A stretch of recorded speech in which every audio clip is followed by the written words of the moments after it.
119వ కీర్తన 140వ వచనం.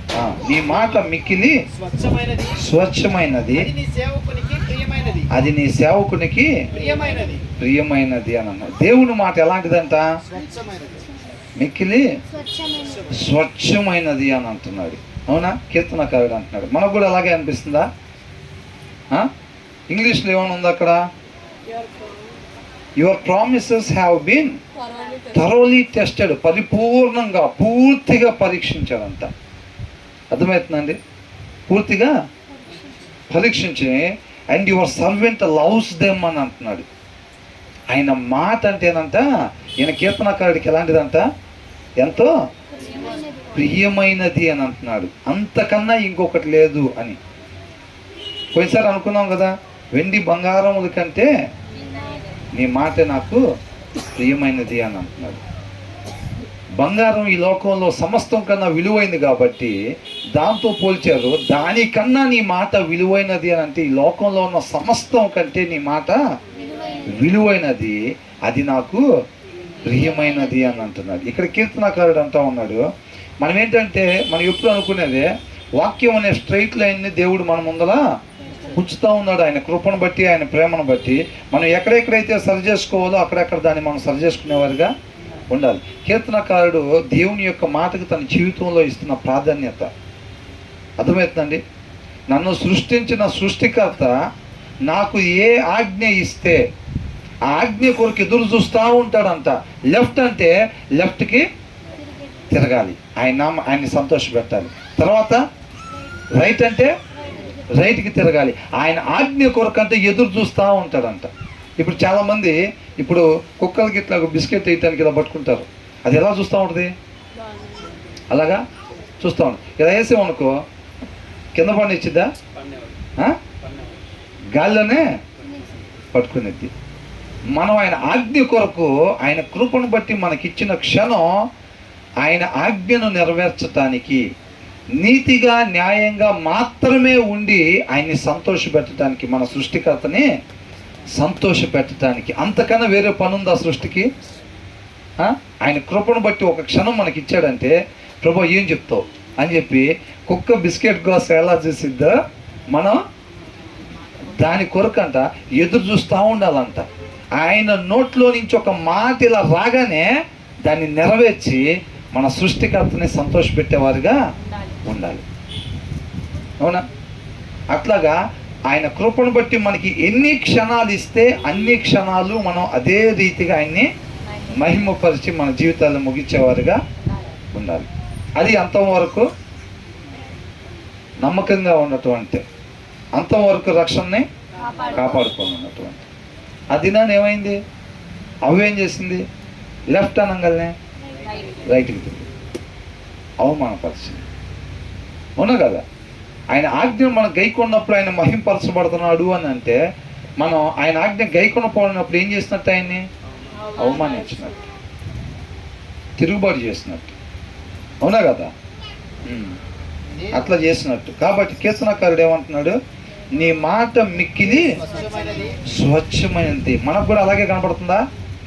స్వచ్ఛమైందంటే కల్తీ లేనిది. అసలు 24 క్యారెట్ గోల్డ్ అంటే ఏంటి? దాంట్లో ఇంకా కల్తీ లేదు, ప్యూర్ గోల్డ్. ఇంకా అది 22 క్యారెట్ గోల్డ్ అంటే కొంచెం వస్తువులు తయారు చేసుకోవటానికి అనుగుణంగా ఉండేటట్టుగా దాంట్లో కొంచెం కల్తీ జరిగిద్ది అనమాట. అంటే దేవుని వాక్యం ఎలాంటిదంట? 24 క్యారెట్ గోల్డ్ లాంటిదంట. అవునా? అట్లా అంటున్నాడు. నీ మాట మిక్కిలి స్వచ్ఛమైనది, అది నీ సేవకునికి ప్రియమైనది. అంటే ఈయన కల్తీ లేకుండా ఉండేదాన్ని భుజించటానికి కీర్తనకారుడు ఇష్టపడతా ఉన్నాడు అనమాట. తర్వాత ఏమంటున్నాడు? ఎవరంట ఆయన? ఆయన అల్పుడు అంట. అల్పుడు అంటే గొప్పవాడా? ఎన్నిక లేనివాడు. అవునా? తక్కువ వాడు. ధూళి అని రాస్తుంది బైబుల్లో. మనిషి గురించి ఏమని రాస్తుంది? ఎక్కడి నుంచి తీశారంట? From the dust. ధూళి నుంచి, మట్టి నుంచి అంటే మట్టి అన్న తయారు చేసుకోవటానికి పనికొచ్చింది ఏదో ఒకటి. ధూళి దేనికి పనికిరాదు. ఎందుకు పనికిరాని దాంట్లో నుంచి మనిషిని తయారు చేశాడు. అవునా? ఆయన లేకపోతే మన జీవితంలో ఇప్పటికి కూడా మనం ఏంటి, ఇప్పుడు కూడా దుర్లే మనం. అవునా కదా? బైబిల్లో ఒక చక్కటి మాట రాస్తుంది, ఆయన కృప లేకుండా మనిషి అనేవాళ్ళు మంచి అనేది చేయలేదనండి. అవునా? కాబట్టి ఇక్కడ ఏమంటున్నాడు, నేను అల్పుడను, నిరాకరింపబడిన వాడను అనంటే అంగీకరింపబడకుండా ఉండేవాడిని. అవునా? మనం అందరం ఎక్కడున్నాం? ఆయన మన కొరకు ప్రాణం పెట్టుకున్నంత వరకు ఎక్కడున్నాం? బావిలో ఉన్నాము. ఆయన మన కొరకు ప్రాణం పెట్టకుండా జడ్సన్ తీర్పు వచ్చింది అనుకో, ఏమయ్యేది? ఎవరెవరు వెళ్ళేవాళ్ళు? ప్రతి ఒక్కళ్ళు, ఈ భూమి మీద ఉన్న సమస్త మానవాళి ఎక్కడికి వెళ్ళేవాళ్ళు? నరకానికే వెళ్ళేవాళ్ళు. కాబట్టి ఆయన కృప వల్లనే మనకి రక్షణ వచ్చిందనమాట. అవునా? నేను అల్పుడను, నిరాకరింపబడిన వాడను, అయినను నీ ఉపదేశములను నేను మరువను అని అంటున్నాడు. తను తాను ఉపేక్షించుకుంటున్నాడు అనమాట, పూర్తిగా జీరో చేసుకుంటున్నాడు. నేను అల్పుడను. ఏ మాత్రం కూడా మనం అతిశయించటానికి వీల్లేదు. మనం అతిశయించాలి అంటే కేవలం మనం ఆయనను బట్టే అతిశయించాలి అంతే. ఇక దేన్ని బట్టి కూడా మనం అతిశయించటానికి వీల్లేదనమాట. నేను అల్పుడను, నిరాకరింపబడిన వాడును, ఆయనను నీ ఉపదేశంలో నేను మరువను అని అంటున్నాడు. ఈ మాట మనకెందుకు చెప్పారు? మనం కూడా ఆయన ఉపదేశాలను ఏమాత్రం కూడా మర్చిపోకూడదు అని అంటున్నాడు. ఎప్పుడు దాకా ఉంటుందంట? అందాక 70 ఏళ్ళ 80 ఏళ్ళ శాశ్వతంగా ఉంటుందంట, ఎప్పటికీ ఉండిద్దంట ఆయన నీతి. నీతి అంటే ఏంటి అసలు? నీతిమంతుడు అని అంటే వాక్యాన్ని అనుసరించేవాడు అంటే ఉండాల్సిన రీతిగా ఉండేవాడు అని. ఒక మనిషి ఏ రీతిగా ఉండాలి అనేది వాక్యం అన్నమాట. అర్థమవుతుందా? ఏ రీతిగా మాత్రమే ఉండాలో ఒక మనిషి, ఆ రీతిగా మాత్రమే ఉండటాన్ని నీతిమంతుడు అని అంటాడు. ఉండాల్సిన రీతిగా మాత్రమే ఉండేవాడిని నీతిమంతుడు అని అంటున్నాడు అనమాట. నీ నీతి శాశ్వతమైనది అంటే ఎప్పటికీ ఉండేది, కొంతకాలం ఉండి పోయేది కాదు. అలాంటిది శాశ్వతమైంది ఈ లోకంలో ఏమైనా ఉందా? ఆయన నీతి కాకుండా, నిత్య జీవం ఆయన ఇచ్చేది కాకుండా అసలు ఈ లోకంలో మనకు కనిపించేది ఏదైనా శాశ్వతమైన ఉందా? పేరు, ధనం, ఆరోగ్యం, కుటుంబాలు, ఇలాంటి ఏది కూడా శాశ్వతమైంది కాదు. కాబట్టి ఆయన మనకి ఎప్పుడైనా ఇచ్చేది ఏమి ఇస్తాడు? ఏమి తినటానికి లేదా? దేవుని దగ్గరికి రా, నీకు కావాల్సిన మొత్తం సమృద్ధి ఇస్తాడు. ఇలాంటి చాలామంది ఈ లోకంలో సైకిల్ కూడా లేదా, రా బెంజ్ కార్ ఇస్తాడు. నీకు ఏమి ఇస్తాడంట? బెంజ్ కార్ ఇస్తాడు. ఎంతకాలం ఉంటుంది అది? అలాంటివి కాదు ఆయన ఇచ్చేది. అర్థమవుతుందండి? ఆయన చిత్తాన్ని మనం నెరవేర్చడానికి కావాల్సిన అవసరం. మనం సాఫ్ట్వేర్ ఉద్యోగం చేసి ఆయన మహింపరచాలనుకోండి, దానికి ఏమేం కావాలో ఇస్తాడు ఆయన. అవునా? దానికి ఏమేం కావాలి, ఎంతవరకు కావాలో అంతవరకే ఇస్తాడు. మన పట్ల ఆయనకున్న ఉద్దేశాన్ని నెరవేర్చడానికి మనకి ఏమేం కావాలో అంతవరకు ఇస్తాడు. ఆయన వాక్యం ఎప్పుడైతే మన హృదయంలో ఉండిద్దో మనం కూడా అంతవరకే కోరుకుంటూ ఉంటాం, అంతకు మించి మనం కోరుకోం. అట్లా ఏమంటున్నాను, నీ నీతి శాశ్వతమైనది, నీ ధర్మశాస్త్రము కేవలం సత్యమే. ఇక దాంట్లో ఏమి ఉండదు, ఇంకా ఏదంట అది బంగారమే, మొత్తం బంగారమే. ఇక దాంట్లో ఇక వేరే కల్తీ అనేది ఉండదు. స్వచ్ఛమైన మేలిం బంగారం అని అంటారు. అవునా? మేలిం బంగారం అంట. ఆ వాక్యం ఎలా అంటదంట, నీ ధర్మశాస్త్రము కేవలం సత్యం, అది అంతే. ఇంకా దాంట్లో ఇక కల్తీ అనేది లేదు. అసలు ఎలా పరీక్షిస్తున్నాడు చూడండి వాక్యాన్ని. అవునా? దాంట్లో అసలు ఏమన్నా ఉందా? మచ్చైనా, డాగైనా, కలంకమైనా ఉందా? అసలు లేదు. అసలు అలాంటి వాక్యం చేత దేవుడు ఆ కీర్తనకాన్ని పోషిస్తున్నాను అంటున్నాడు. అవునా కదా? నిన్న నేడు ఏకరీతిగా ఉండే దేవుడు సేమ్ టు సేమ్ అదే వాక్యాన్ని తీసుకొచ్చి మనకు కూడా భుజింపజేస్తూ ఉన్నాడు అనమాట. దాని ప్రాధాన్యతని కీర్తనకారుడు గుర్తిస్తూ ఉన్నాడు.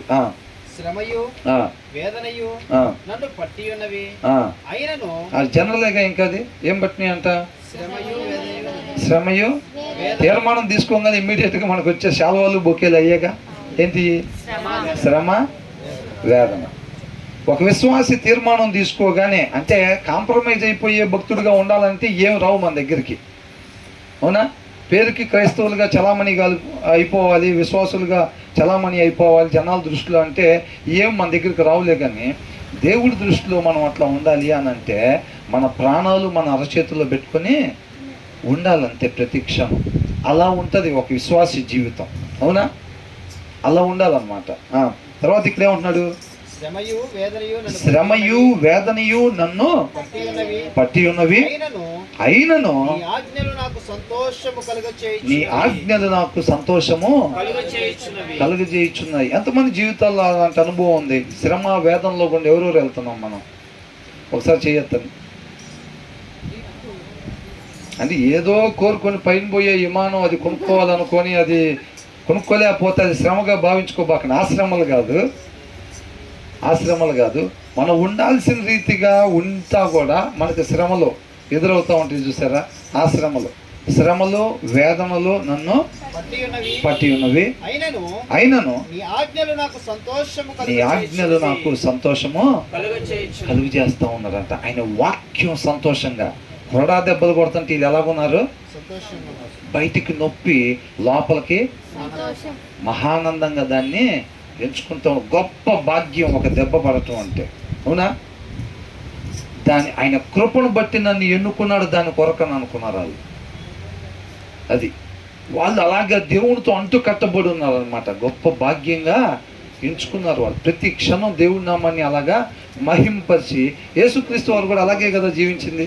అలాగే జీవించి మాదిరిని కనపరిచారు. వీళ్ళందరూ కూడా అదే మార్గాన ప్రయాణం చేశారనమాట. మనం కూడా అదే మార్గాన ప్రయాణం చేసేవారుగా ఉండాలి. నీ ఆజ్ఞలు నాకు సంతోషము కలుగజేయుచున్నాయి. ఆ శ్రమలు వేదనలు వస్తున్నా సరే మనం ఆయన మాటని విడిచిపెట్టకూడదు. ఆయన ఆజ్ఞలు మనకి ఆనందాన్ని కలిగజేస్తూ ఉంది. తర్వాత ఏమంటున్నాడు? శాశ్వతమైన నీతి గలవి నేను బ్రతుకున్నట్లు నాకు తెలివిని దయచేయము. నేను బ్రతుకున్నట్లు అని అంటే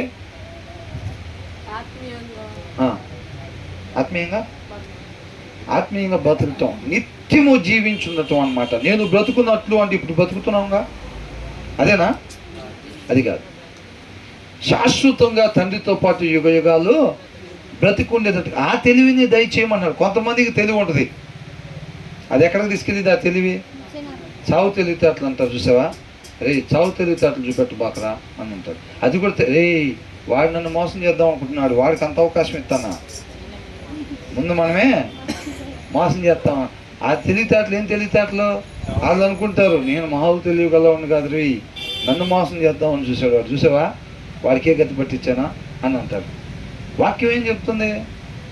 నువ్వు వాడి ముందు గుంట తీస్తున్నాను నువ్వు అనుకుంటున్నావు, నీ ముందే నువ్వు గుంట తీసుకుంటున్నావు ఈ చేయటం వల్ల. అర్థమవుతుందా?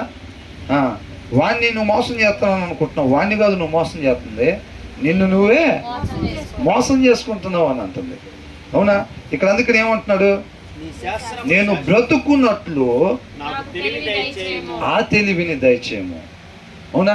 అంటే నీ వాక్యాన్ని మాత్రమే నేను అనుసరించేటప్పుడు నేను శాశ్వతంగా జీవించేవాడిగా ఉంటాను.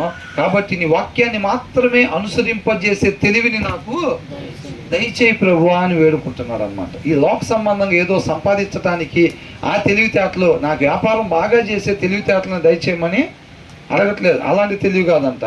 శాశ్వతంగా యుగయుగాలు తండ్రితో పాటు ఆయన్ని ఉంచే తెలివిని నాకు దయచేయమని. అంటే చూపు ఎక్కడుంది?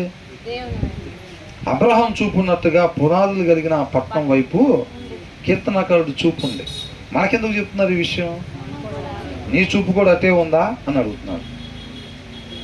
ఏదైనా ఆయన కృపను బట్టి ఒక వాక్యం మన చెవును పడింది అని అంటే, ఎక్కడో దగ్గర నువ్వు దారిని వెళ్ళేటప్పుడు, ఇంటి దగ్గర ఉండేటప్పుడు, ఇక్కడ దావీదు ఇలా ఉన్నాడు అని అంటే, ఆ మాట నీ చెవున నా చెవును పడింది అని అంటే నువ్వెలా ఉన్నావు అని అడుగుతున్నారనమాట. ఆ ప్రశ్న మనం వేసుకోవాలి. అది సమూయేలు గురించైనా, దావీదు గురించైనా, మోషే గురించైనా ఏదైనా ఒక మాట మనకి వినబడింది అని అంటే మనం ఏం ప్రశ్నించుకోవాలి? అది ఎందుకు వచ్చినట్టు మన దగ్గరికి? నువ్వు నేను ఎలాగున్నావని అడుగుతున్నాడు దేవుడు అని చెక్ చేసుకోమంటున్నాడు అని. దావీదు అలా ఉన్నాడు, అది మాకు తెలిసిన, అక్కడ చదువుకున్నా నేను, ఒకసారి విన్నా నేను, నాకు తెలిసిన విషయమే అని కాదు. మరలాది మన దగ్గరికి వచ్చింది అని అంటే మనం ఆ విషయంలో చెక్ చేసుకోవాల్సింది ఉంది అని అర్థం. అందుకని ఆయన కృపను బట్టి రాంగ్ అడ్రస్కి ఎట్లా రాస్తాడు ఆయన?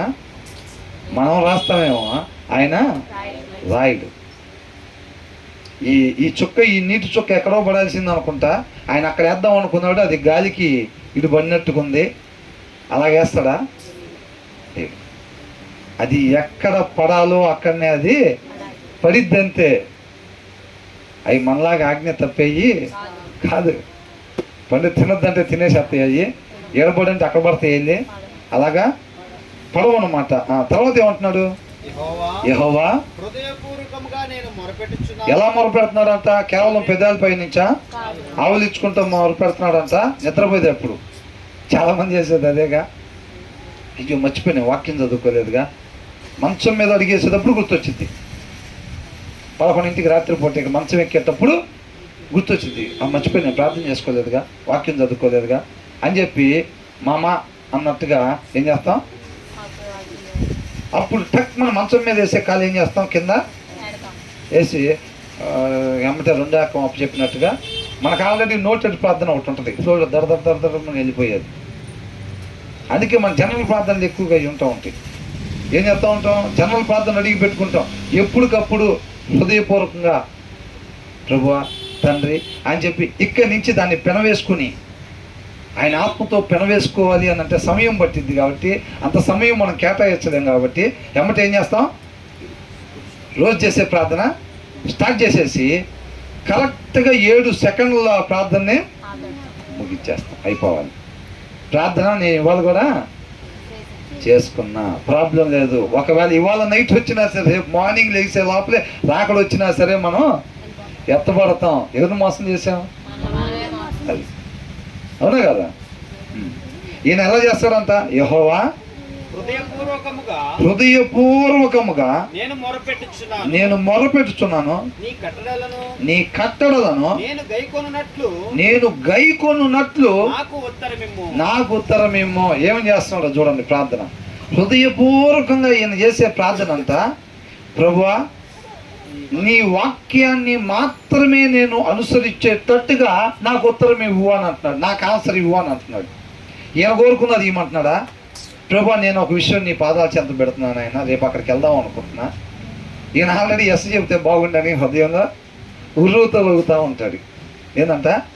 ఆల్రెడీ ఆడికి వెళ్దామని డిసైడ్ అయిపోయి దేవుడి పాదాల చెంత ప్రార్థనే పెడతా ఉన్నాడు. పెట్టి ఆల్రెడీ పలానా సమాధానాన్ని ఆశిస్తూ ఉంటాడు. ఏంటి అర్థమవుతుందా నేను చెప్పేది?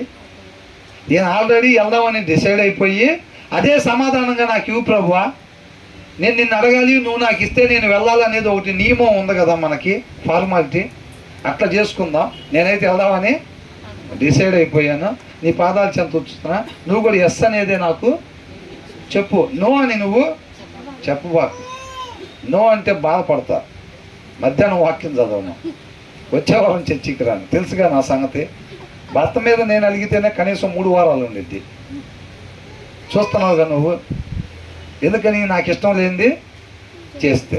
భార్య దగ్గర నేను అడిగితేనే 3 వారాలు ఉండిద్ది. ఇక నేను ఎస్ ఆశిస్తున్నా, నీకు తెలుసు హృదయ అంతరంగం ఎరిగినోడి. నువ్వు నో అని ఒకవేళ చెప్తే మాత్రం మధ్యాహ్నం బైబుల్ చదివేది ఉండదు, వచ్చే వారం వచ్చేది కూడా ఉండదు. అలుగుతా నేను. ఎవరికి నష్టం?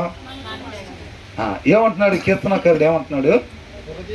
హృదయపూర్వకంగా నేను మొరపెట్టుకుంటున్నాను అని అన్నాడు. ఏమని మొరపెట్టుకో? నేను ఒకటి ఆశపడుతున్నా ప్రభు, దాన్ని ఇస్తామని కోరుకుంటున్నా. అది కాదంటే నేను హృదయపూర్వకంగా మొరపెట్టుకుంటుంది, నీ కట్టడలను నేను గైకొనున్నట్లు నాకు ఉత్తరమేమో.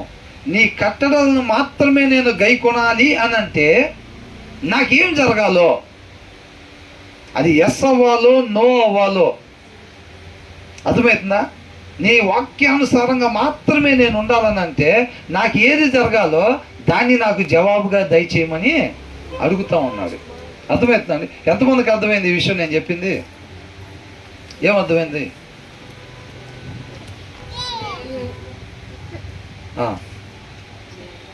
ఆనంద్ చెప్తాడు. ఆనంద్ నువ్వు చెప్పు.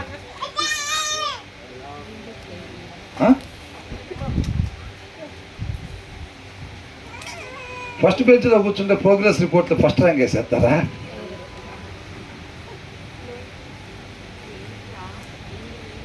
సరే, మీరందరూ జాగ్రత్తగా వినండి. అర్థమవుతుందా? తెలియని వాళ్ళని అడిగాక మీకు తెలియట్లేదు, ఈసారి తెలిసిన వాళ్ళని అడుగుతా. మన సూర్య బ్రదర్ చెప్తారు ఇప్పుడు. మన ప్రార్థన చేసినప్పుడు ఏదైతే ఉందో దాని ప్రకారం జీవించడానికి అటువంటి ప్రార్థన. మళ్ళీ ఒకసారి వినపడిందా మీకు? సిస్టర్ మీకు వినపడిందా? సిస్టర్కి వినపడలేదంట. చెప్పేది కరెక్ట్ అనుకున్నప్పుడు ఎలా చెప్తాం? కాన్ఫిడెంట్గా చెప్తాం. మనం చిన్నగా చెప్పేది ఎప్పుడు?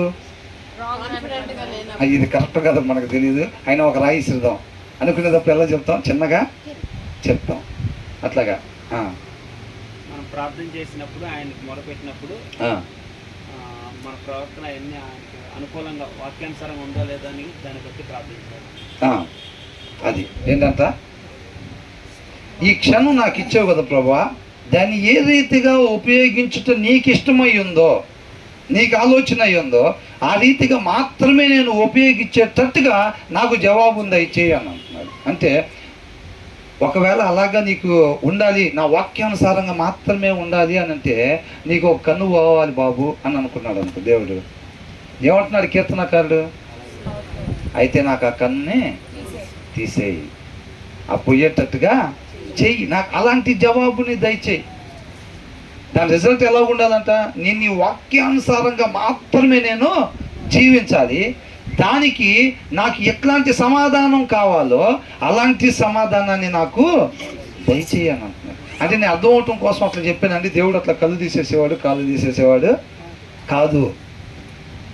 నేను వాక్యానుసారంగా మాత్రమే ఉండాలి అని అంటే జడ్సన్, నేను వాక్యానుసారంగా మాత్రమే నేను ఉండాలి అని అంటే నాకు ఏమి కలగాలో నీ నుంచి దానినే నువ్వు నాకు దయచేయి.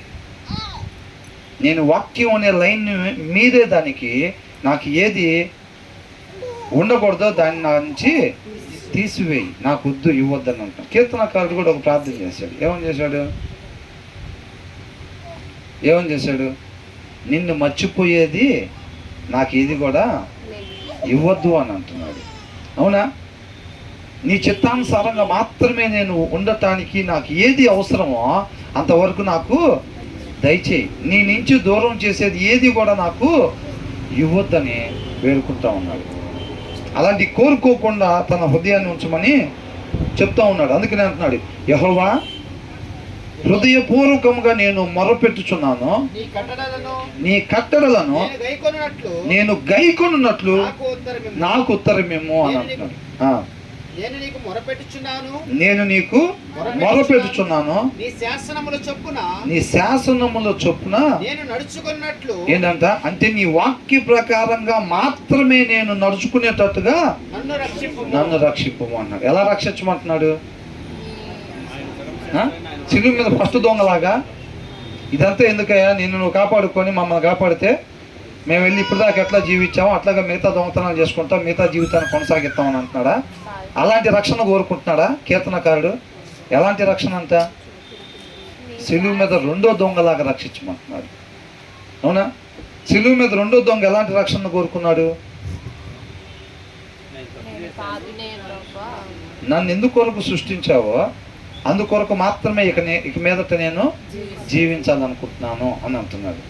ఇప్పుడు వరకు నాకు నచ్చినట్టుగా నేను జీవించాను అని అంటున్నాడు. అవునా? అందుకని కీర్తనకారుడు ఏమంటున్నాడు?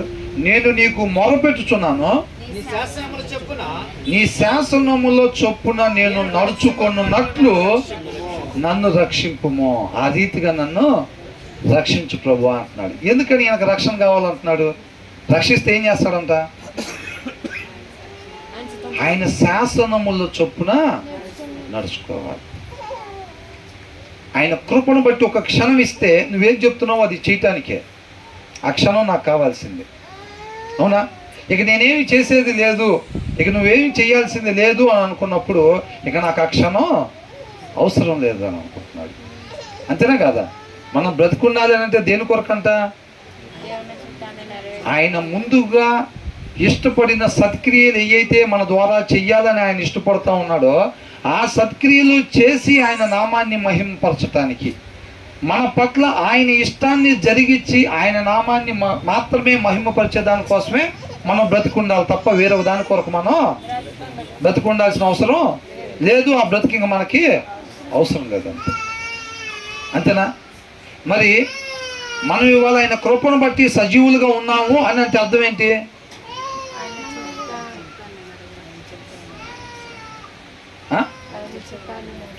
జర్సన్ ఏంటి అర్థం?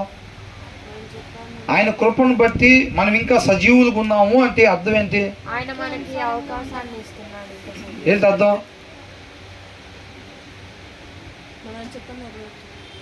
ఇంకా మన ద్వారా ఆయన చేయటానికి ఇష్టపడిన కార్యాలు మిగిలి ఉన్నాయి అని అర్థం. అర్థమవుతుందండి? ఇంకా మన ఇష్టాన్ని నెరవేర్చుకోవటానికి కాదు, ఏదైతే మన ద్వారా ఆయన జరిగించాలి అని అనుకున్నాడో ముందుగా, ఆయన మనల్ని ఎందుకు రక్షించుకుంటాడంట? ముందుగా ఆయన ఉద్దేశించిన సత్క్రియలు మనం చేయటం కోసం ఆయన మనల్ని రక్షించుకుంటాడు. ఇటు చూడాలి అని ఉంది. కొంతమందికి ఇటు చూడాలంటే అటు చూడాలన్నట్టు వినపడినట్టుంది. ఇటు చూడాలనగానే ప్రత్యేకంగా అటు చూస్తున్నారు. అవునా? ఆయన మనకు ఒక క్షణం ఇచ్చాడు అని అంటే ఇంకా మనం ఏదో చెయ్యాలనే ఉద్దేశం ఆయన కలిగి ఉన్నాడు. దాని కొరకే మనం సజీవులుగా ఉన్నాము. కాబట్టి ఆయన కృపను బట్టి మనకి ఇచ్చిన క్షణం ఇక ఏం చేయాలని దేవుడు నాకు ఇచ్చాడు అనే దాని కొరకు మనం ఎదురు చూస్తూ ఉండాలి. ఆయన్ని ఆలోచనని అర్థం చేసుకునే జ్ఞానాన్ని దయచేయమని మనం ప్రార్థన చేయాలి. అర్థమవుతుందండి? దీని కొరకు ఒక అద్భుతమైన మాట నాకైతే చక్కటి లడ్డు తిన్నట్టు అనిపించింది నేను పలుకుతుంటేనే. ఏంటంట? ఆయన ఆలోచనని అర్థం చేసుకునే జ్ఞానాన్ని మనకి దయచేయమని చెప్పి మనం వేడుకోవాలన్నమాట. ఎందుకని ఆ క్షణాన్ని మనం ఎలా గడపాలి? ఆయన ఆలోచన ప్రకారంగా ఆ క్షణాన్ని మనం గడపాలి. అసలు ఒక సృష్టికి ఇంక అంతకన్నా గొప్ప భాగ్యం ఉంటుందా? సృష్టికి ఆయన సృష్టికర్త ఒక క్షణం ఇచ్చాడంటే ఆ క్షణాన్ని ఆయన ఎందు నిమిత్తం ఇచ్చాడో ఆ ఆలోచనని ఎరిగి దాని కొరకు మాత్రమే ఆ క్షణాన్ని ఖర్చు చేయటం. ఆ అనుభవం గుండా మన జీవితంలో ముందుకు పోతుంటే అసంతకన్నా గొప్పగా ఇంకోటి ఉండదు. ఇక ఆ అనుభవంలో నుంచి మన జీవితంలో మన ఆత్మీయతలో ముందుకి సాగుతా ఉండాలన్న కీర్తనాకారుడు ఉద్దేశం అది. క్షణమాత్రం కూడా వేస్ట్ చేయకూడదు, నా ఇష్టాన్ని దాంట్లో నెరవేర్చుకొని దేవుణ్ణి బాధ పెట్టేవాడిగా ఉండకూడదు అని అంటున్నాడు. ఆ నీ శాసనములో చొప్పున నేను నడుచుకున్నట్లు నన్ను రక్షింపము. ఎప్పుడు మొరపెట్టాడంట? ఇక అర్ధరాత్రి ఏముందా? మనం ఎప్పుడు బైబిల్ తీసేది?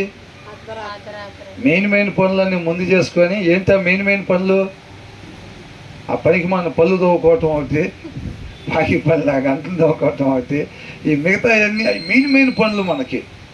వాక్యం చదవటం, ప్రార్థన చేయటం ఎప్పుడు చేస్తాం? లాస్ట్లో 11 గంటలకు చేస్తాం.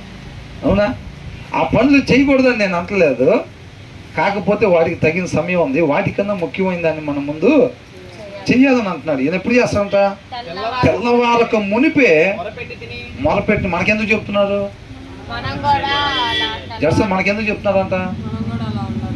తెల్లవారక మునిపే ఏం చేశాడంట? మొరపెడతా ఉన్నాడంట. ఆయన మొర ఎలా ఉంటుంది? ఇప్పుడు దీంట్లో చూసాంగా, 145వ వచనంలో చూసాం, 146వ వచనంలో చూసాం. ఎలా ఉంటుంది ఆయన మొర?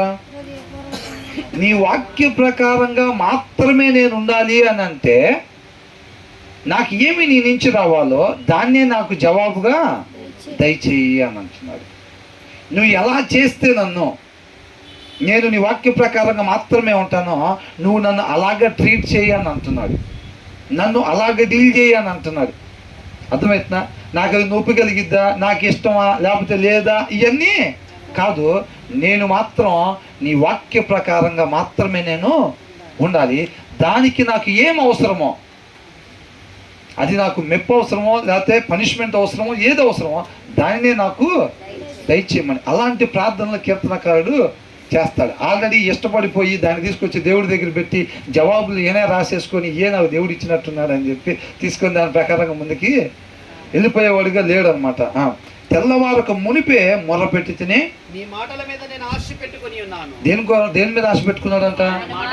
ఆయన మాట మీదే ఆశ పెట్టుకున్నా. అదే నన్ను రక్షింపజేసేది, అదే నన్ను జీవింపజేసేది, అదే నేను పోగొట్టుకున్న స్థితికి మరలా నన్ను తీసుకుని వెళ్ళేది అని అంటున్నాడు. నీ మాట మీద నేను ఆశ పెట్టుకున్నాను. ఏంటి ఆయన మాట? వాక్యం. అవునా? వాక్యం అన్నమాట. తర్వాత ఏమంటున్నాడు? నీవిచ్చిన వాక్యమును నేను ధ్యానించుటకై నీవిచ్చిన వాక్యమును నేను ధ్యానించుటకై నా కన్నులు రాత్రి జాములు కాకమునిపే తెరుచుకొందును. ఎదురు చూస్తున్నాడు. అసలు అర్థమవుతుందండి? ఎదురు చూస్తున్నారంట. ఇప్పుడు భర్త 5:30కి డ్యూటీ దిగి వస్తాడు అనుకోండి. అవునా? భార్య 5:30 దగ్గర నుంచి 5:20 దగ్గర నుంచి ఏం చేస్తూ ఉంటుంది?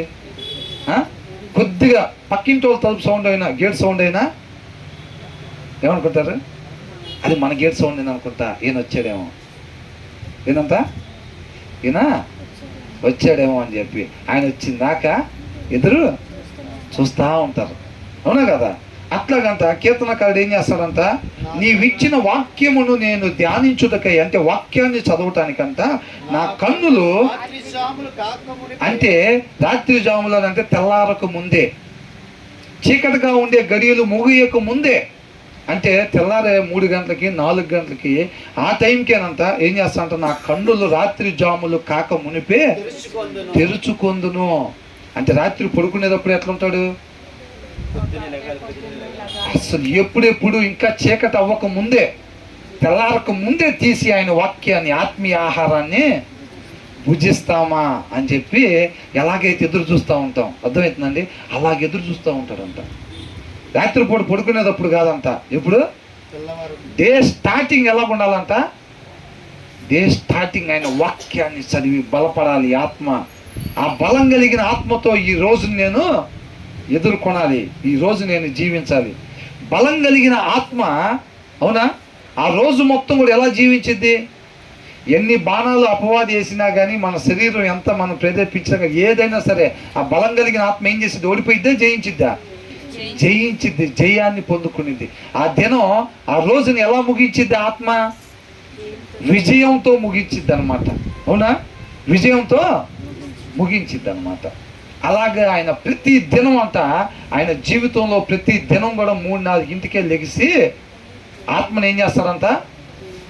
ఆత్మని బలంగా తయారు చేసుకుంటాడు అనమాట. ఆ దినం మొత్తానికి కావాల్సింది. మనం పొద్దునుంచి సాయంత్రం దాకా మన శరీరానికి శక్తి కావాలంటే ఏం చేస్తాం? టిఫిన్ పెడతాం. మధ్యాహ్నం నుంచి సాయంత్రం దాకా కావాలి, దానికి శక్తి కావాలంటే ఏం చేస్తాం? మధ్యాహ్నం భోజనం పెడతాం. ఆయన ఏం చేస్తాడంటే ఆ దినం మొత్తం కూడా ఈ లోక మాలిన్యం తనకు అంటకుండా తన ఆత్మీయతను కాపాడుకోవటానికి ఏం చేస్తాడంట? సమృద్ధిగా వాక్యం అనే ఆహారాన్ని పూజించి తన డేని స్టార్ట్ చేస్తాడంట. ఇక ఎన్ని బాణాలు ఆయనకి వేస్తే తగులుతాయి?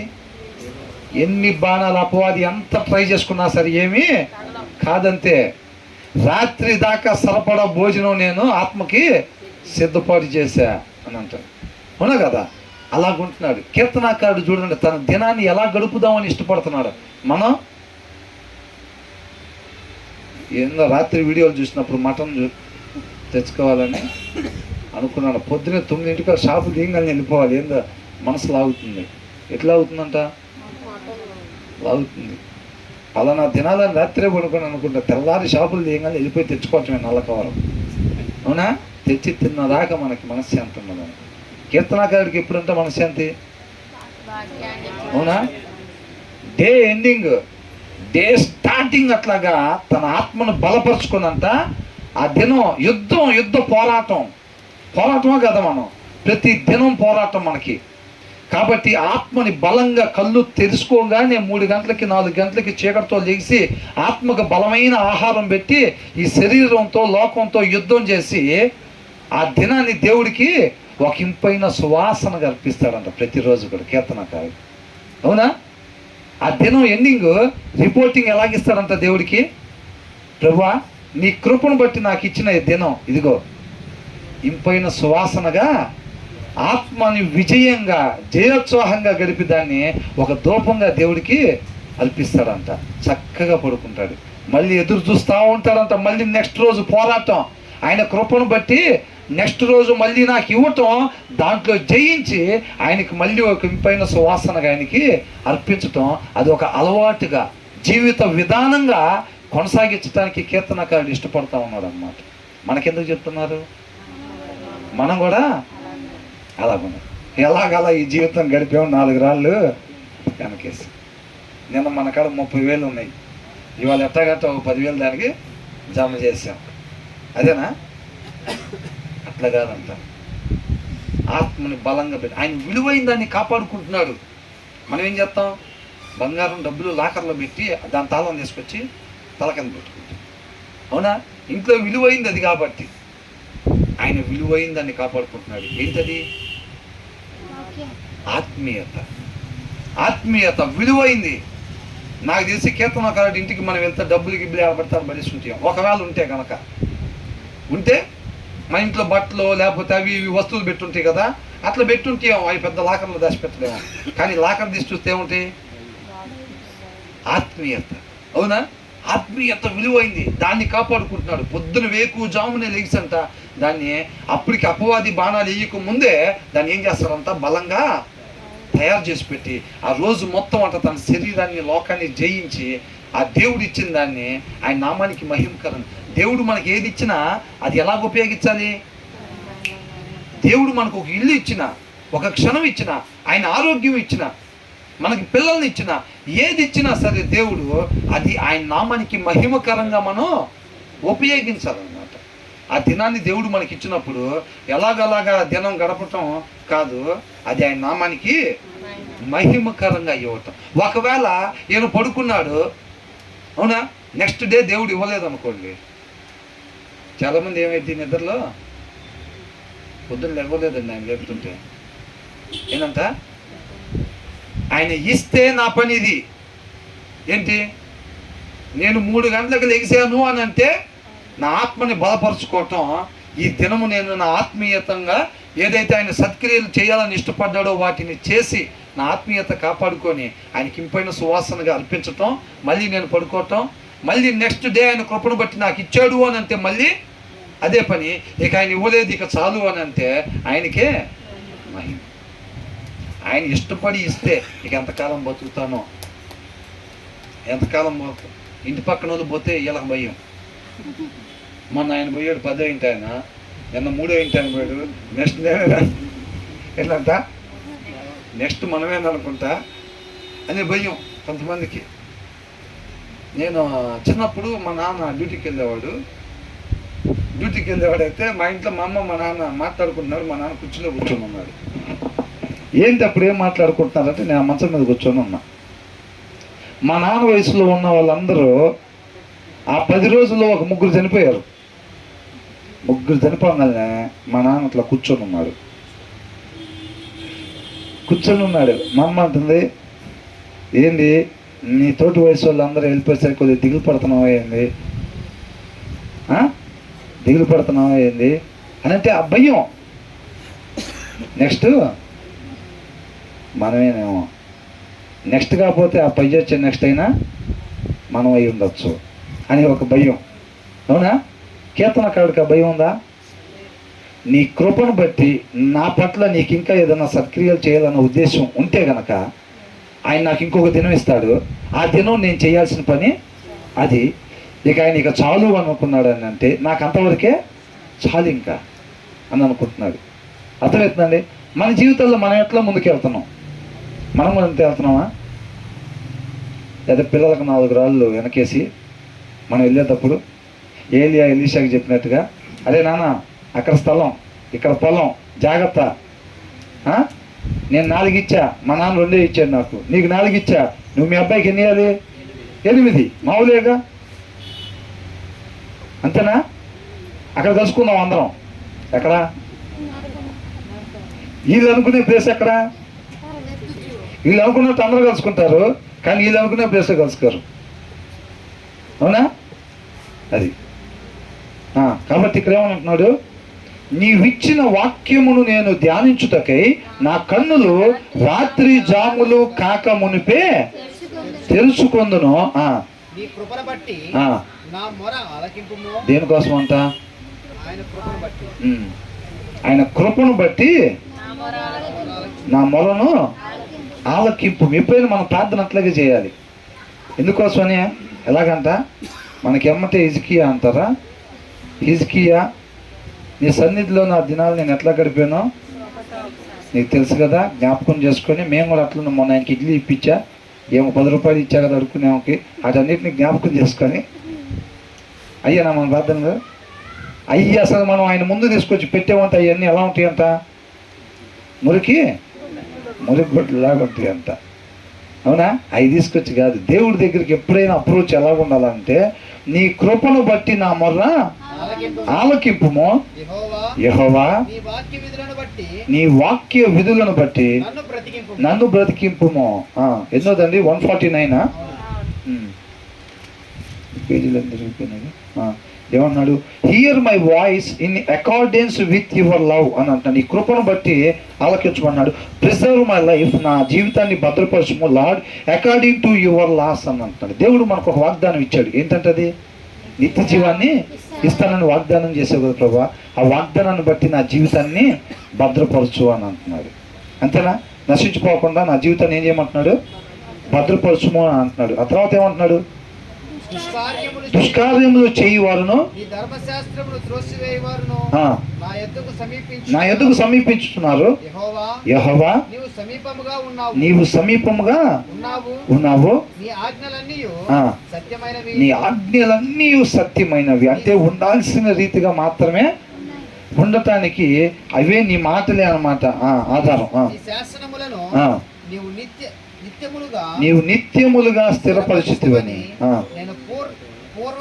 నీ పూర్వము నుండి వాటి వల్లనే తెలుసుకుని ఉన్నాను అని అంటున్నాడు. నీ శాసనములను నీవు నిత్యములుగా స్థిరపరిచితివని నేను పూర్వము నుండి వాటి వల్లనే తెలుసుకుని ఉన్నాను అన్నాడు. అబ్రహాంకి దేవుడు ఇసుక రేణువులాగా నీ సంతానాన్ని నేను అభివృద్ధి చేస్తానని అన్నాడు. అవునా? వాగ్దానం ఇచ్చాడు కదా దేవుడు, దాన్ని నెరవేర్చడా లేదా?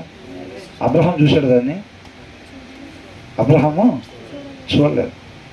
వాళ్ళందరూ తెలుసు దేవుడి యొక్క గొప్ప ప్రణాళికలో మన జీవితాలు అనేది ఒక చిన్న భాగం, అంతే తప్ప మన జీవితమే దేవుడి యొక్క ఉద్దేశం కాదు. మొత్తం దేవుని యొక్క గొప్ప ప్రణాళికలో మనం కూడా ఒక భాగం అన్నమాట.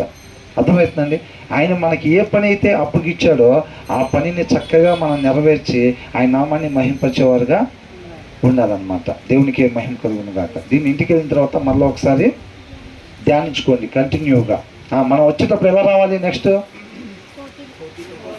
పోటీపడి. మన జీవితానికి ఆధారాలు ఏం కావాలి? నీతి న్యాయాలు మాత్రమే. మనం ఏ ప్రదేశంలో ఉన్నా సరే, ఆయన కృపను బట్టి మనం ఎక్కడికి నడిపించినా సరే, నీతి న్యాయం ఆయన్ని మాత్రమే గణపరిచేటట్టుగా. గణపరచటం అంటే ఆయన ఏది చెప్పాడో అది మాత్రమే చేసేటట్టుగా, ఆయన్ని మాత్రమే కనపరిచేటట్టుగా. కనపరచటం అంటే మనలో ఎవరు కనపడాలి? మన మాటలో, మన చూపులో, మన ప్రవర్తనలో ఆయన మాత్రమే కనపడాలన్నమాట. అవునా? కనపడాలి. తర్వాత ఆయన్ని మాత్రమే మహింపరిచేవారుగా ఉండాలి. ఆయన్ని మాత్రమే గణపరిచేవారుగా, కనపరిచేవారుగా, మహింపరిచేవారుగా మనం ఉండాలి. దేవునికి మహిమ కలుగును గాక.